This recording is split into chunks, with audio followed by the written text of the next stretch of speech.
¿Qué tal, hermanas, hermanos? Buenos días. Tengan todos ustedes. Le damos gracias a Dios porque nos permite estudiar su palabra nuevamente. Y vamos a orar el día de hoy. Vamos a hablar sobre la protección y el cuidado que Dios tiene para con nosotros a través eh, de su carácter de cuidador, de fortaleza en nuestras vidas y de cómo Él actúa para librarnos del mal bajo cualquier circunstancia. Entonces vamos a orar para pedirle que nos... Dios, te damos muchas gracias por esta mañana, gracias porque nos permites estudiar tu palabra. Pedimos que hables claramente, Señor, a nuestro corazón. Te lo pedimos en el nombre de Jesús. Amén. Muy bien. ¿Cuántos de nosotros todos los días tenemos o pasamos por situaciones complicadas en donde podemos llegar a tener temor? Podemos llegar a tener incertidumbre sobre lo que está sucediendo a nuestro alrededor. Hay situaciones que vivimos que nos angustian, que, como dicen por ahí, nos mueven el tapete. No sabemos qué hacer, no sabemos cómo actuar, no sabemos cómo reaccionar y desgraciadamente esta situación nos hace desatinar, nos hace equivocarnos. Son situaciones que, como decía, nos angustian.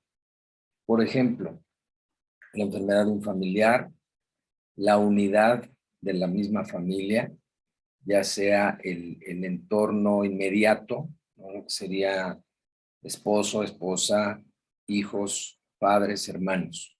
Bien extendido hacia otros miembros de la familia, como pudieran ser abuelos, nietos, tíos, sobrinos, cuñados, cuñadas, etcétera, etcétera. Situaciones que llegan a afectar la unidad porque, pues, como hemos dicho en otras ocasiones, somos pecadores todos, el prójimo y nosotros somos pecadores. Entonces, cuando hay pecado y donde hay pecado, pues normalmente va a haber tendencia a que haya disgustos, haya pleitos, haya enemistades. Les llamamos de una forma muy política malos entendidos. Y todo esto genera desunión, genera enemistad. Y esta falta de unidad en la familia nos angustia, sobre todo aquellos que, pues, que somos responsables hasta cierto punto de la conservación de la unidad en casa. Y cuando esta no se logra, pues vienen momentos difíciles en nuestra vida, porque vemos y entendemos el sufrimiento que pueden estar pasando algunos de los miembros de esa familia, incluidos desde luego nosotros mismos, porque vemos que las cosas se descomponen, la familia se rompe, algún miembro de la familia o algunos miembros de la familia también sufren daño y esto nos angustia.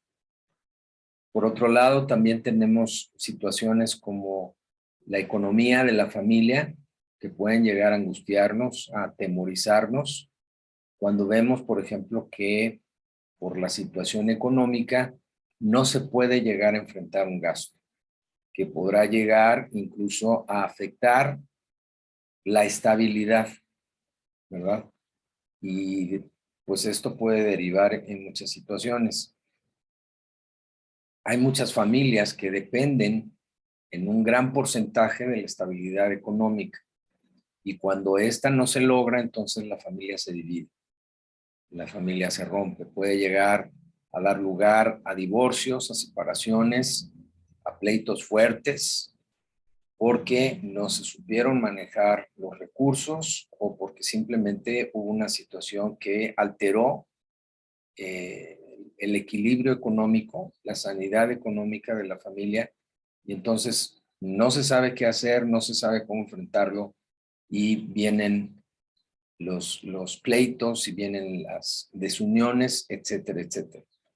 Desde luego también está el tema del trabajo, ¿no? El trabajo que Dios nos provee y que a través de él podemos comer y podemos satisfacer las necesidades de casa.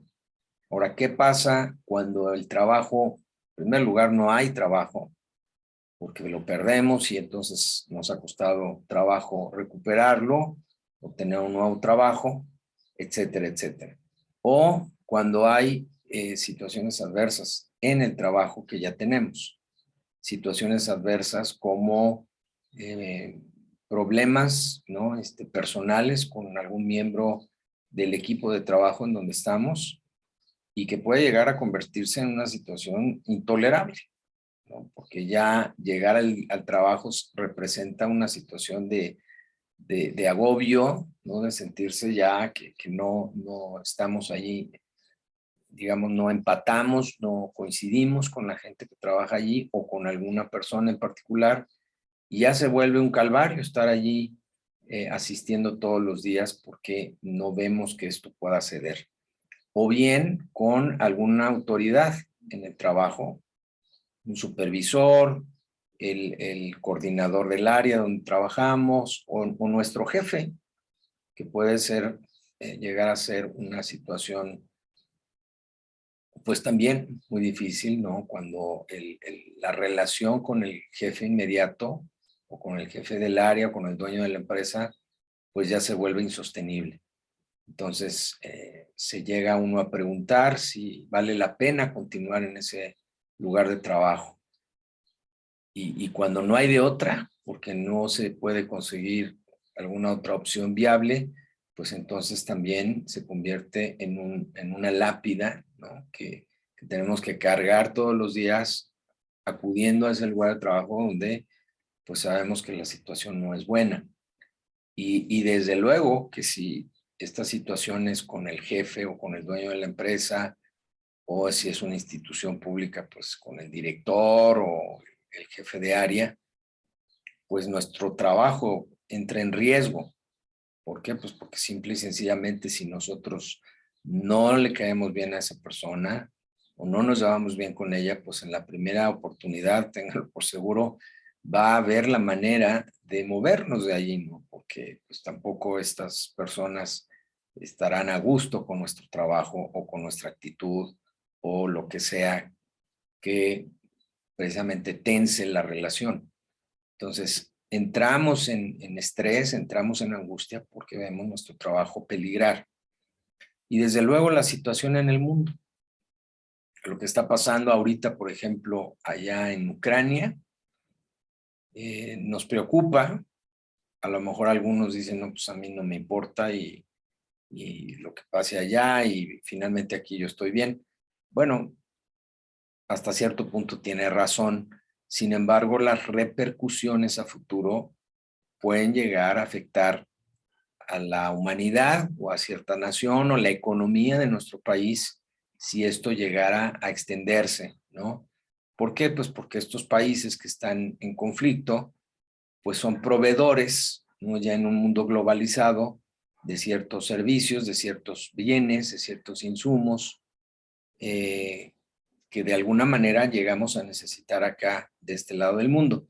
Y cuando este flujo, esta provisión se detiene por la guerra o los costos suben, pues entonces de alguna manera nos puede llegar a afectar en el futuro. Y todo esto, sobre todo a los que están bien enterados de la economía, pues los puede llegar a meter en un conflicto personal, ¿no? En decir, híjole, ¿qué va a pasar? ¿Cómo esta guerra me puede llegar a afectar? ¿Qué tal que yo ya tengo un plan, ¿no? Por ejemplo, alguien que esté pensando en adquirir una propiedad o cambiar el auto o cambiar de trabajo en los próximos meses. Bueno, la guerra afecta todo esto, afecta las economías de los países y desde luego que también puede llegar a afectar de alguna manera directa o indirectamente los proyectos personales o los proyectos, si tú eres empresario, de tu empresa, etcétera, etcétera. Ahora, ante todas estas circunstancias que amenazan nuestra vida y que muchas de ellas ahí están, no solo amenazan, sino ya llegaron, ya están ahí estacionadas.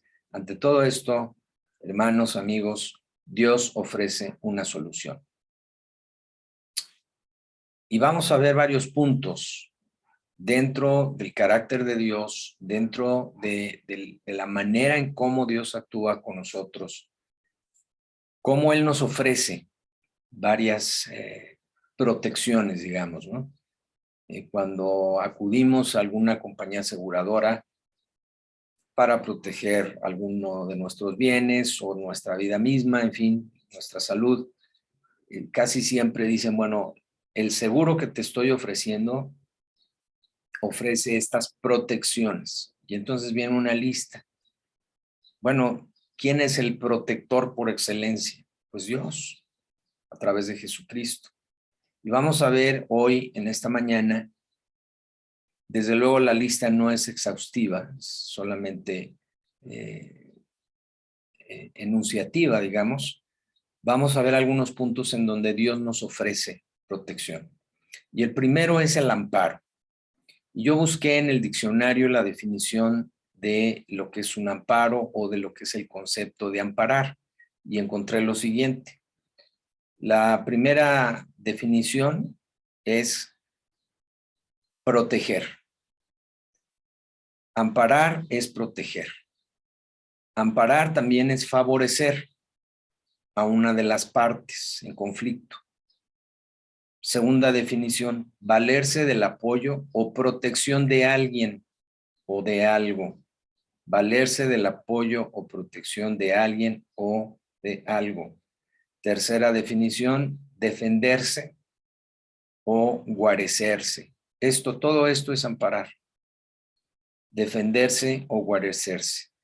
Qué bonito que Dios ofrece ser nuestro amparo. Es decir, Dios ofrece protegernos, Dios ofrece apoyarnos, Dios ofrece defendernos y Dios ofrece guarecernos.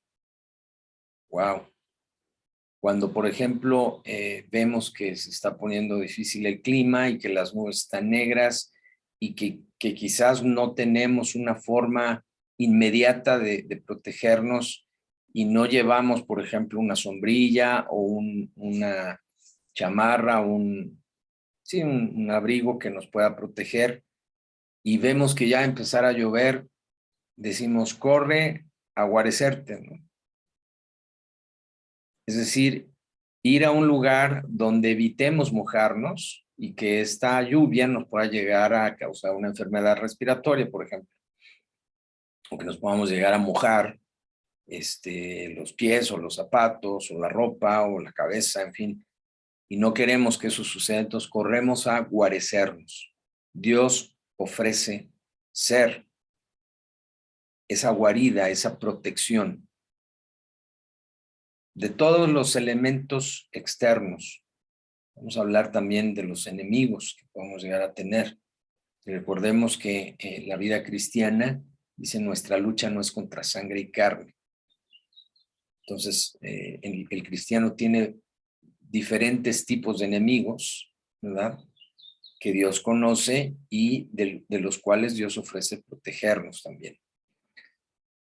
Dios ofrece ser nuestra fortaleza y también busqué la definición de fortaleza en el diccionario y encontré las siguientes definiciones, las siguientes acepciones.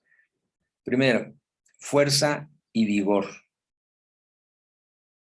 Esta es la definición de fortaleza, fuerza y vigor. Segunda, defensa natural que tiene un lugar opuesto por su misma situación. Defensa natural que tiene un lugar opuesto por su misma situación.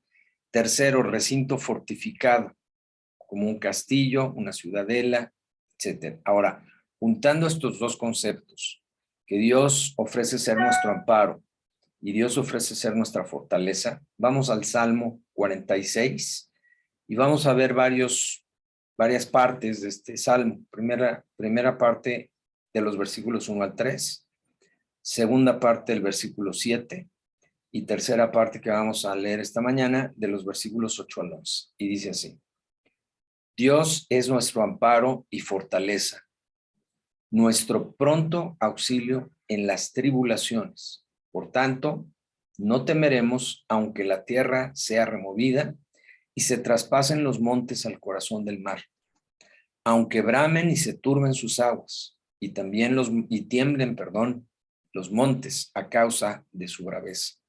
Versículo 7. Jehová de los ejércitos está con nosotros. Nuestro refugio es el Dios de Jacob. Del 8 al 11.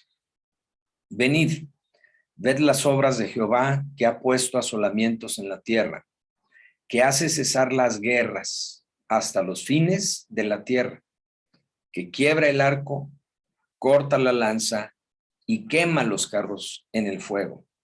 Estad quietos, dice la palabra de Dios, y conoced que yo soy Dios.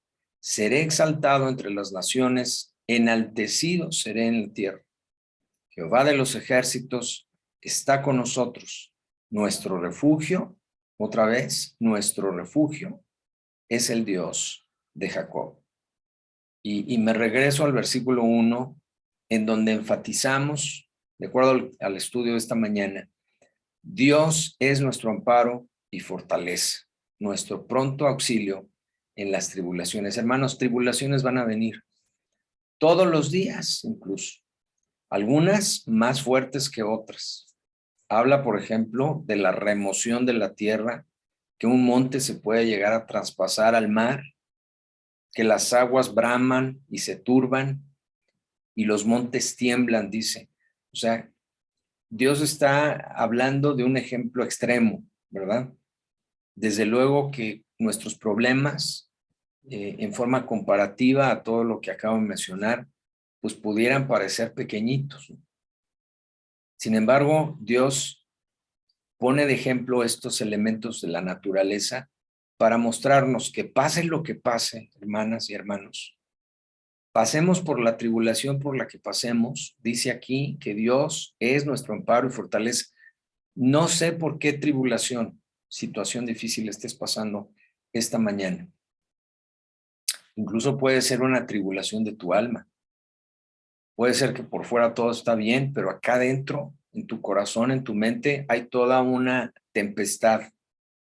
Porque a lo mejor viviste una situación difícil con un familiar, con otra persona, o contigo mismo, contigo misma, y no sabes qué hacer. Estás en medio de una tempestad interna. Bueno, aún en medio de esa situación, Dios te ofrece ser tu amparo y tu fortaleza. Dice el versículo 7, que Dios está con nosotros, que Él es nuestro refugio. Así dice, nuestro refugio es el Dios de Jacob. Y luego habla en el versículo 9 de las guerras. Qué interesante, ¿no? Con respecto a lo que estamos viviendo en marzo, abril del 2022. Aún hay guerras. Y aún, dice la Biblia, habrá guerras. No importa la tecnología o el desarrollo de la humanidad. Dice la Biblia que van a seguir habiendo guerras. Parecería increíble, ¿no? Pero mire, hermano, el hombre, el ser humano es pecador. Y mientras haya pecado, va a haber guerra y va a haber conflicto. Y dice aquí que a pesar de esto, Él es quien hace cesar las guerras, ¿no? Un poco como los papás cuando se dan cuenta que los hijos están peleando y de repente les dicen, basta. Y aunque los hijos sigan ahí repelando y pegando y lo que sea, llega un momento en que la cosa cesa, se para, porque el padre o la madre toman autoridad y dicen, se acabó, dejen de estarse peleando, a ver, y los separan, ¿no? A veces, si es necesario, o los callan, ¿no? Si se siguen gritando y se siguen insultando, basta, y cesa el conflicto. Y qué mejor cuando el papá o la mamá o ambos hablan con los hijos y les dicen, a ver, ¿qué está pasando? Y los llevan a la reconciliación. Bueno, aquí dice, sin entrar en detalles, que Dios es el que hace cesar las guerras, que quiebra el arco, corta la lanza y quema los carros en el fuego. Esos carros de cualquier tipo, arrastrados por caballos o arrastrados por un motor, todos esos carros, dice, de guerra, son destruidos, o sea, vienen a su fin. Esta guerra en Ucrania, hermanos, hermanas, va a terminar porque Dios así lo va a establecer. ¿Cuándo? Cuando Él quiera. No cuando el hombre quiere. El hombre piensa en su orgullo que las cosas van a ceder cuando ellos lo decidan. Pues están muy equivocados, porque aquí dice la palabra de Dios que Él, Dios, es el que hace cesar las guerras y en su voluntad permite que sucedan, porque todo está orientado, ¿verdad?, al reino, al establecimiento del reino de Dios. No solamente en la tierra, como lo dice la Biblia, sino por toda la eternidad. Y luego el versículo 11 dice, Jehová de los ejércitos, lo vuelve a decir, como en el 7, ¿verdad? Jehová de los ejércitos está con nosotros, nuestro refugio es el Dios de Jacob. Es el mismo versículo que el 7 y lo repite una y otra vez para hacernos conscientes de que si hay alguien, hermanos, que debe ser nuestro refugio en este mundo, en esta vida, es Dios. Ahora, el problema es que por nuestro pecado, desgraciadamente, generamos situaciones de juicio, muchas veces, ya lo hemos visto, de castigo, en donde desgraciadamente nuestra vida, nuestra salud, nuestra economía, nuestra relación con los demás se pone en riesgo. No porque Dios esté viendo a ver a qué hora nos equivocamos y ahí te va y te voy a destruir. Tengamos cuidado con eso. Ciertamente Dios es un Dios justo y Dios castiga, así lo dice la Biblia, porque nos ama y quiere que nos arrepintamos y que corrijamos nuestra vida. Pero en términos generales, hermanos, Dios ofrece ser nuestro amparo y nuestra fortaleza. Y qué mejor que si nos hemos dado cuenta que nuestro problema viene como resultado de nuestro pecado o del pecado de alguno de nuestros familiares, vayamos con Dios, arrepintámonos y pidámosle perdón, para que entonces la protección y el amparo de Dios pueda operar en nuestra vida. Porque a veces, muchas veces, y no quiero generalizarlo ni establecer una fórmula porque yo no soy Dios, pero muchas veces nuestro pecado impide que las promesas de Dios se apliquen a nuestra vida como esta. ¿Por qué? Pues porque estamos lejos de Él.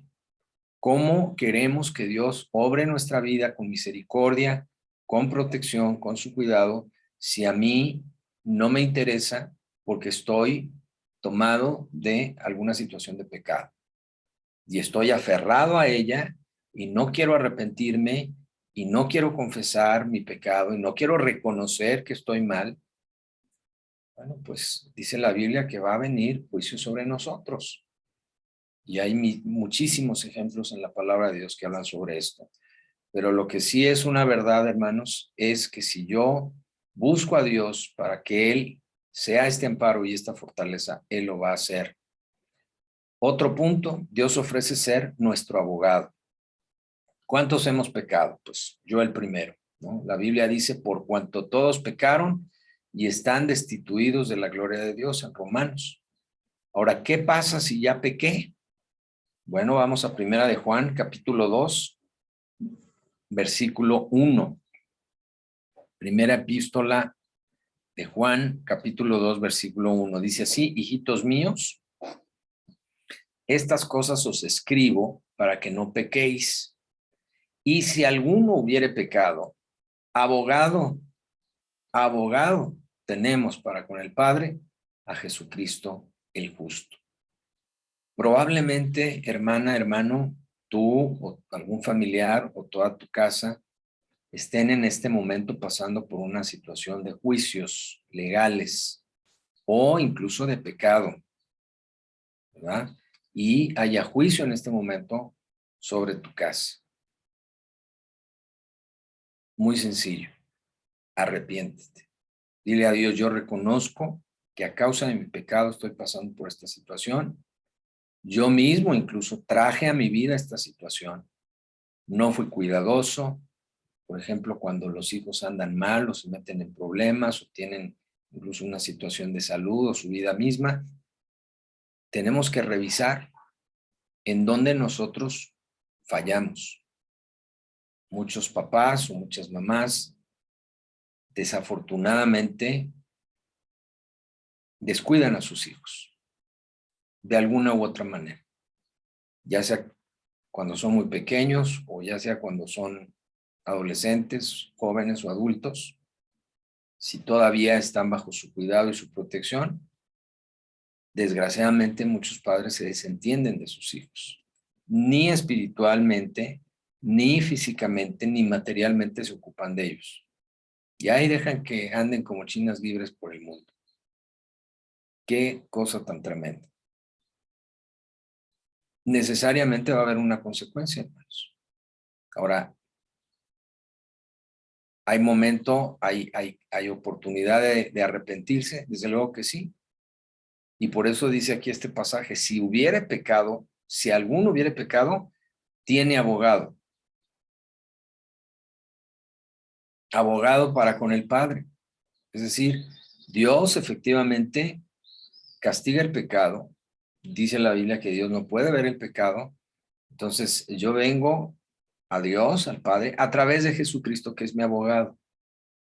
Y Jesucristo trae todos los argumentos en su justicia y en su misericordia para librarme del castigo. Así le llama aquí. El abogado es Jesucristo, el justo. Romanos 8:1. Y esta es una promesa para ti y para mí. ¿Cuándo? Cuando venimos precisamente al Padre a través de nuestro abogado, que es Jesucristo. ¿Qué sucede en un juicio normal? Que cuando se haya culpable al que está siendo sometido a juicio, entonces viene una sanción, viene una condenación. Pero ¿qué dice en Romanos 8:1 al respecto de que Jesucristo es nuestro abogado e interviene por nosotros? Dice, ahora pues ninguna condenación hay, otra vez, ninguna condenación hay. ¿Para quiénes? Para los que están en Cristo Jesús, los que no andan conforme a la carne, sino conforme al Espíritu. Es decir, para que estas promesas operen, hermanos, amigos, necesitamos cumplir la condición. Dice aquí en este caso que no debo andar conforme a la carne. ¿Qué es andar conforme a la carne? Dice la Biblia, conforme a los deseos de los ojos, a los deseos de la carne, a la vanagloria de la vida.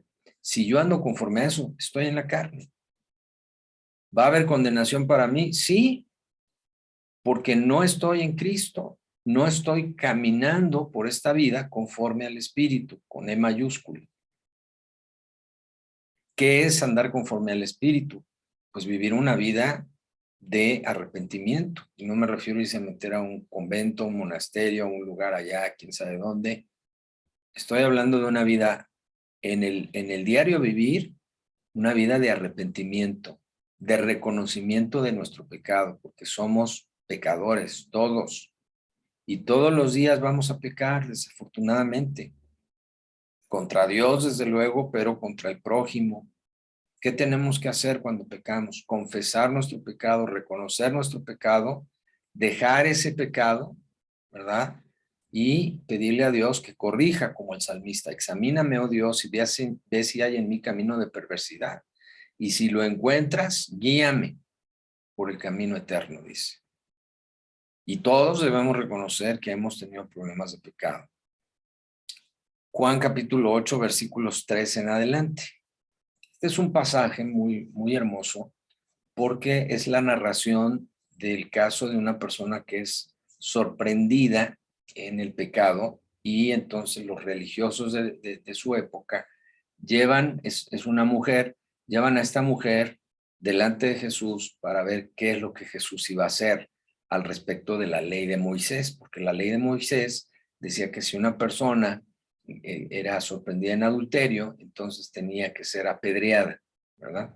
Entonces vamos a ver lo que dice Juan 8, de los versículos 3 al 11. Dice así, entonces los escribas y los fariseos le trajeron una mujer sorprendida en adulterio y poniéndola en medio le dijeron, maestro, esta mujer ha sido sorprendida en el acto mismo de adulterio y en la ley nos mandó Moisés apedrear a tales mujeres. Tú pues, ¿qué dices? Mas esto decían para tentarle, mas esto decían tentándole para poder acusarle. Pero Jesús, inclinado hacia el cielo, escribía en tierra con el dedo. Y como insistieran en preguntarle, o sea, seguían diciéndole, ¿qué vas a hacer, Jesús? ¿Qué dices que se debe hacer, no? Se enderezó y les dijo, el que de vosotros esté sin pecado, sea el primero en arrojar la piedra contra ella. Qué cosa, ¿eh? ¿Qué estaría escribiendo en el suelo? Versículo 8. E inclinándose de nuevo hacia el suelo, siguió escribiendo en tierra. Pero ellos, al oír esto, acusados por su conciencia, ¿por qué dice aquí que fueron acusados por su conciencia? ¿Qué estarían viendo de lo que estaba escribiendo Jesús? Dice aquí, acusados por su conciencia, salían uno a uno, o sea, se empezaron a ir uno a uno, comenzando desde los más viejos hasta los postreros, hasta los más jóvenes. Dice, y quedó solo Jesús y la mujer que estaba en medio. Enderezándose Jesús y no viendo a nadie sino a la mujer, le dijo, mujer, ¿dónde están los que te acusaban? ¿Ninguno te condenó? Ella dijo, ninguno, Señor. Entonces Jesús le dijo, ni yo te condeno, vete y no peques más. ¿Qué operó aquí? Desde luego, aparte de la misericordia de Dios, de la misericordia que Jesús obró hacia la mujer. La abogacía de Jesús. O sea, los fariseos, estos hombres, querían que Jesús emitiera un juicio contra ella. Sí era adúltera, cierto. Jesús confronta a estas personas que estaban acusando a la mujer, de manera que ninguno pudo condenarla por sus propias conciencias. ¿Qué hizo Jesús al respecto? Tampoco la condenó. Fue su intermediario, fue su abogado. ¿Cómo la halló? Justa. ¿Por qué? ¿Qué vio Jesús en ella? Arrepentimiento. Y entonces la despide diciéndole, vete y no peques más. Corrige tu vida. Miren, hermanas, hermanos, la culpa es un enemigo terrible porque destruye a la persona. En Primera de Pedro, capítulo 5, versículo 8, nos habla de cómo nuestro enemigo, que es Satanás, anda buscando cómo destruirnos. Dice, sed sobrios y velad, porque vuestro adversario, el diablo, como león rugiente, anda alrededor buscando a quien devorar. ¿Cuál es una de las estrategias que usa el enemigo para destruirnos y, como dice aquí, para devorarnos? A través de la culpa. Porque ¿qué hace una persona que se sabe culpable de su pecado y por lo tanto de la consecuencia del pecado? ¿Qué hace esta persona cuando Jesús le dice, ni yo te condeno? Muchas personas no aceptan el perdón de Dios y entonces siguen arrastrando la culpa, o bien no han acudido a este abogado maravilloso que es Jesucristo para quitarse la culpa y la condenación. Entonces siguen cargándola. ¿Qué hace el enemigo, Satanás, con esa culpa? La usa para destruirte, para aniquilarte, para quitarte el oxígeno. Cuando hay un incendio, dicen los expertos que la mayoría de las personas mueren no por el fuego, sino porque se quedan sin oxígeno. ¿Qué hace el fuego? Consume el oxígeno que está a su alrededor. Entonces, la gente que está muy cerca de la emisión del fuego se queda sin oxígeno y muere. Se asfixia. Satanás busca asfixiarnos a través de la culpa. Ahora, ¿qué hace este abogado magnífico que es Jesucristo con la culpa? La quita. ¿Por qué? Porque Él la llevó en la cruz. Él fue culpable. Y fue a la cruz y murió por tus pecados y por los míos, para que tú ya no tengas que cargar con la culpa ni con la condenación. Así dice el versículo que leímos, ninguna condenación hay para los que están en Cristo Jesús. Romanos 8:1. Ahora vamos a leer un pasaje en Isaías capítulo 6 que habla precisamente sobre la culpa. Y voló hacia mí uno de los serafines, es una visión que tiene el profeta Isaías. Dice, teniendo en su mano un carbón encendido, tomado del altar con unas tenazas, y tocando él sobre mi boca, dijo, he aquí que esto tocó tus labios, y es quitada tu culpa, y limpio tu pecado. El carbón encendido siendo semejanza en este caso de la obra de Jesucristo purificadora que viene como un carbón encendido a destruir el pecado, quitándonos la culpa y limpiándonos de todo pecado. Y entonces como consecuencia de esto, el profeta le contesta a Dios, bueno, gracias por limpiarme, ¿no? Y en una gratitud, vamos a ver lo que le dice. Después oí la voz del Señor que decía, ¿a quién enviaré y quién irá por nosotros? ¿Qué hizo el profeta? ¿Cuál fue su respuesta? ¿Cuál fue su reacción? Entonces yo respondí, heme aquí, envíame a mí. Cuando Dios nos ha limpiado del pecado y nos ha quitado la culpa, nuestra reacción natural, hermanas, hermanos, es querer servirle, es querer obedecerle. Heme aquí, envíame a mí. Qué hermoso. ¿Cómo podemos reconocer a alguien que ha sido limpiado de su pecado y cuya culpa ha sido quitada? Que esa persona está dispuesta a servir a Dios. No solamente en su entorno inmediato, como puede ser el hogar, la familia, su lugar de trabajo, su escuela, sus compañeros alrededor de él, sino sirviendo a Dios en todo lo que Dios le diga que haga. Y si Dios le dice que haga esto, va y lo hace. Y si Dios le dice, ve allá, va y obedece a Dios. ¿Qué otra cosa ofrece ser Dios hacia nuestra vida, hacia nosotros? Ofrece ser nuestro castillo. Salmo 18:2. Jehová, roca mía y castillo mío, y mi libertador. Dios mío, fortaleza mía, en él confiaré, mi escudo y la fuerza de mi salvación, mi alto refugio. Salmo 31:3. Salmo 31:3. Porque tú eres mi roca y mi castillo. Por tu nombre me guiarás y me encaminarás. O sea, me vas a decir por dónde. Fíjense cómo el saber por dónde representa una roca y un castillo. ¿Quién es esa roca? ¿Quién es ese castillo? Dios para nosotros. Salmo 91:2.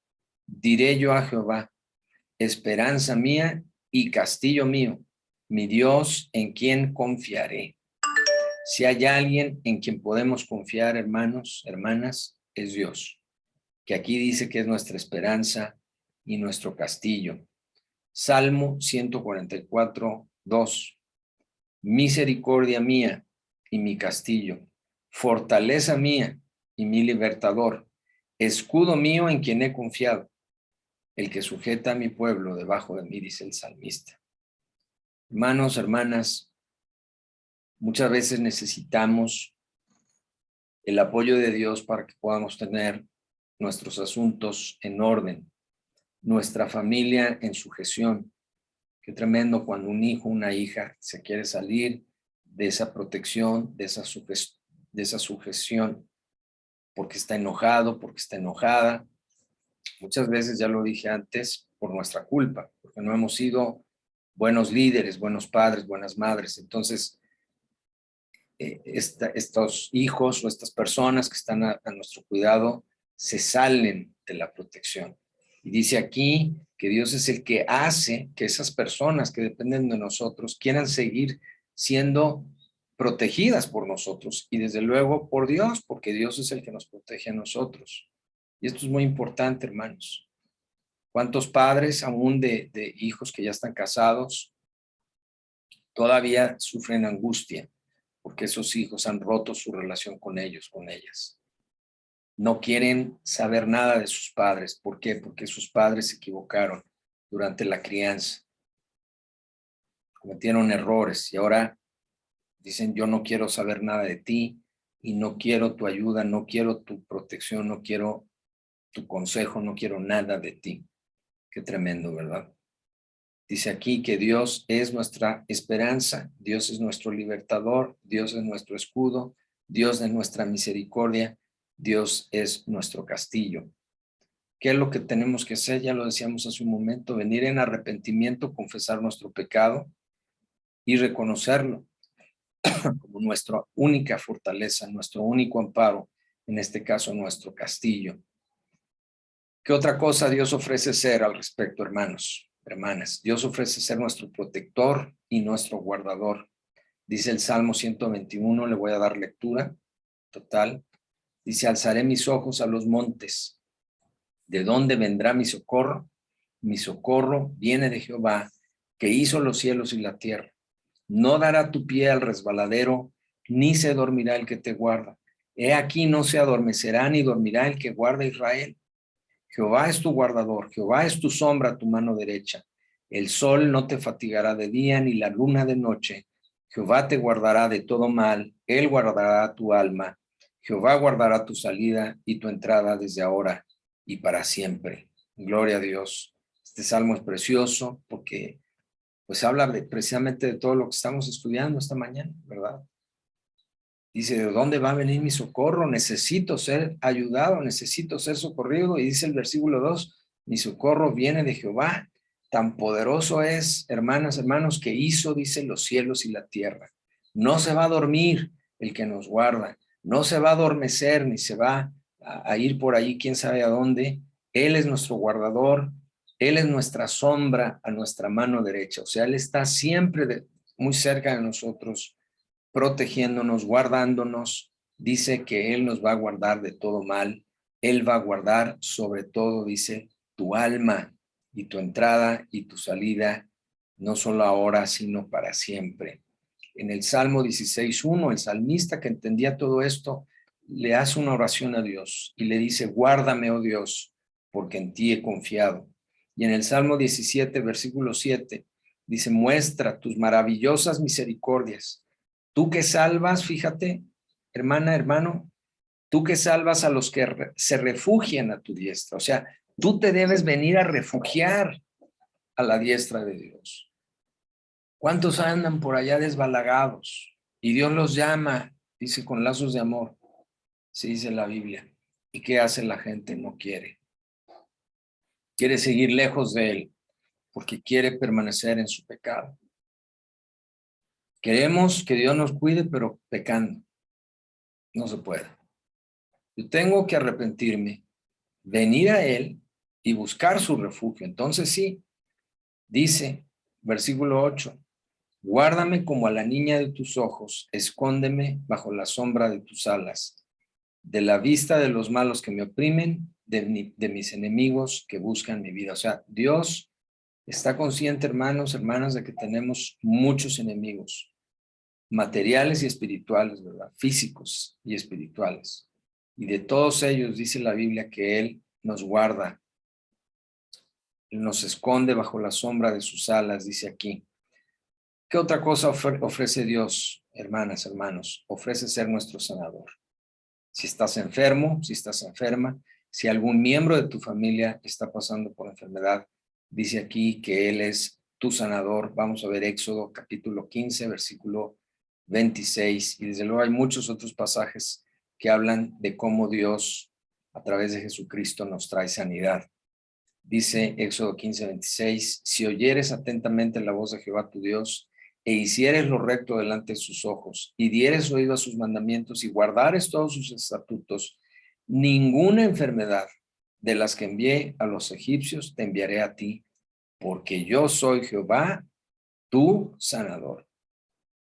Y en Isaías 53 también dice que Él, Jesucristo, sana nuestras llagas, sana nuestras heridas. Gloria a Dios. Sana todas nuestras enfermedades. Dios ofrece también ser nuestro sustentador. Nehemías 9:21, haciendo una referencia a cómo Dios estuvo al cuidado, ¿verdad?, del pueblo de Israel mientras estuvo 40 años en el desierto. Dice Nehemías 9:21, lo sustentaste 40 años en el desierto. De ninguna cosa tuvieron necesidad.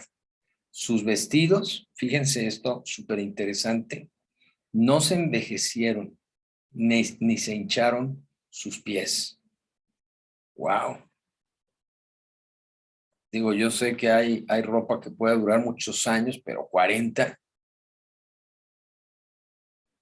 Qué cosa, ¿no? Y además dice aquí que los pies no se hincharon. Imagínense caminar durante 40 años en el desierto.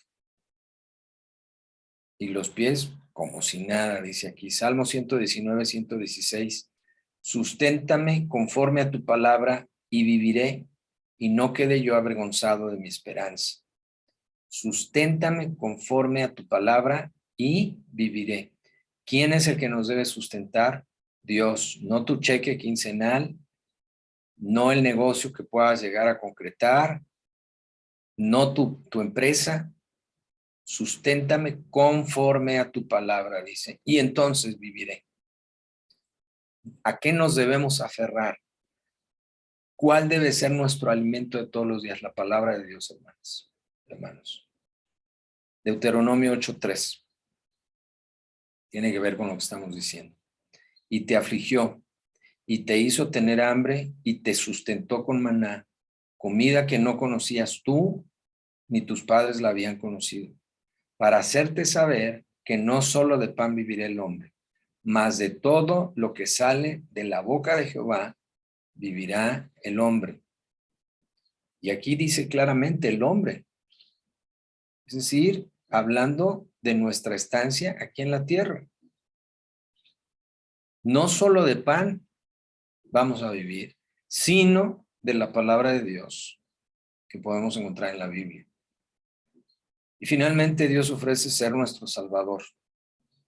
Hechos 4, versículos 11 y 12. Este Jesús es la piedra reprobada por vosotros los edificadores, la cual ha venido a ser cabeza del ángulo. Y en ninguno otro hay salvación, porque no hay otro nombre bajo el cielo dado a los hombres en que podamos ser salvos.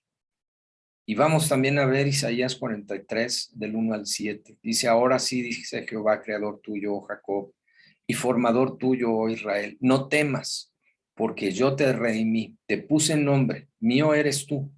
Cuando pases por las aguas, yo estaré contigo. Y si por los ríos, no te anegarán. Cuando pases por el fuego, no te quemarás, ni la llama arderá en ti, porque yo, Jehová, Dios tuyo, el Santo de Israel, soy tu Salvador. A Egipto he dado por tu rescate, a Etiopía y a Seba por ti, porque a mis ojos, dice aquí, fuiste de gran estima, fuiste honorable y yo te amé. Daré pues hombres por ti y naciones por tu vida. No temas, porque yo estoy contigo. Del oriente traeré tu generación y del occidente te recogeré. Diré al norte, da acá, y al sur no detengas. Trae de lejos mis hijos y mis hijas de los confines de la tierra. Todos los llamados de mi nombre para gloria mía los he creado, los formé y los hice, dice la palabra de Dios. Qué hermosa palabra. Damos gracias a Dios porque Dios es nuestro amparo, Dios es nuestra fortaleza, Dios es nuestro guardador, Dios es nuestro sustentador, Dios es nuestro sanador. Ya lo dijimos, Dios es nuestro salvador también, nuestro protector, nuestro castillo, nuestra roca fuerte, nuestro abogado, nuestra esperanza. Gracias, Señor. Oremos. Gracias, Dios, porque tú tienes cuidado de nosotros y tú dices en tu palabra de cuántas formas nos cuidas y nos proteges. Gracias por tu poder, porque en tu poder puedes hacer todo esto en nuestras vidas. Te ponemos nuestra vida y la vida de nuestra familia en tus manos. Permítenos, Señor, confesar nuestros pecados, ponernos a cuenta contigo, para que entonces tú puedas aplicar todas estas promesas en nuestra vida y vivamos al abrigo de tus alas todos los días. En el nombre de Jesús. Amén. Damos gracias a Dios, hermanas, hermanos, por la oportunidad que nos da de estudiar su palabra. Que Dios les bendiga en este día. El Señor esté con ustedes.